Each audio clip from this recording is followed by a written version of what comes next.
প্রচারে ঝড় তুলেও লোকসভা নির্বাচনে রাজ্য জুড়ে বামেদের ভরাডুবি। একটা আসনও নিজেদের দখলে আনতে পারেনি তারা।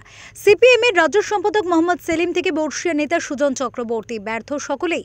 মাটি কামড়ে পড়ে থেকেও হার মানতে হয়েছে তরুণ তুর্কি, সৃজন ভট্টাচার্য, দীপশিতা ধরকে। শ্রীকে ছেড়েনি প্রতীক ওর সায়নদেরও। তবে সংসদীয় রাজনীতিতে ঘুরে দাঁড়াতে না পারলেও হাল ছাড়তে নারাজ বামেরা। মানুষের রায় মেনে হার স্বীকার করলেও আগামী দিনের জন্য নিজেদের তৈরি করছেন সবাই। সংগঠন পোক্ত করতেও মরিয়া বাম নেতৃত্ব। রাজ্যের জেলায় জেলায় কর্মী সভার আয়োজন করা হচ্ছে বাম ছাত্র সংগঠন ডিওয়াইএফআই এর পক্ষ থেকে।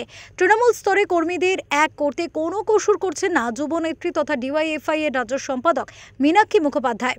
ডিওয়াইএফআই এর মুর্শিদাবাদ জেলা কমিটির উদ্যোগে বৃহস্পতিবার একটি যুব কর্মী সভা অনুষ্ঠিত হলো বহরমপুরে।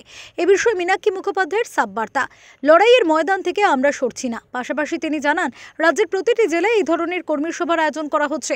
দলের পক্ষ থেকে এই সভা ধারাবাহিকভাবেই করা হয়ে থাকে। কর্মীদের সঙ্গে বিভিন্ন বিষয়ে আলোচনা করে আগামী দিনে দিশা ঠিক করা হবে বলেও জানান মীনাক্ষী। দেখুন, বামেদের ভরাডুবি হলো তো বামেদের কিন্তু ক্ষতিটা একা হলো না। দেখুন, 7 বারের জন্য নির্মলা সীতারামন এমন বাজেট পেশ করলো যে মানুষের টুপিটা আবার ফাঁস পড়ে গেল। বামেদের ভরাডুবিতে কেউ কেউ বিরোধী রাজনৈতিক দলেরা উৎফুল্ল হতে পারে, সাধারণ মানুষের না বিশ্বাস হবে। লড়াই আমাদের একটাই, রাস্তায় থাকা, মানুষকে সঙ্গে নেওয়া এবং ঐক্যবদ্ধ হওয়া। কটা চাকরি হবে এতে, কটা কর্মসংস্থান হবে এতে?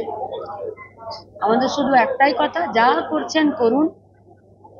আমরা কোনো মতেই লড়াইয়ের ময়দান থেকে সরছি না। এসবের হিসাব রেডি রাখতে। প্রসঙ্গত, বহরমপুর শহরের রবীন্দ্র সদনে এই অনুষ্ঠানের আয়োজন করা হয়েছিল বৃহস্পতিবার। মীনাক্ষীর পাশাপাশি সভায় উপস্থিত ছিলেন দলের রাজ্য সভাপতি ধ্রুবজ্যোতি সাহা সহ জেলার অন্যান্য কর্মীরা।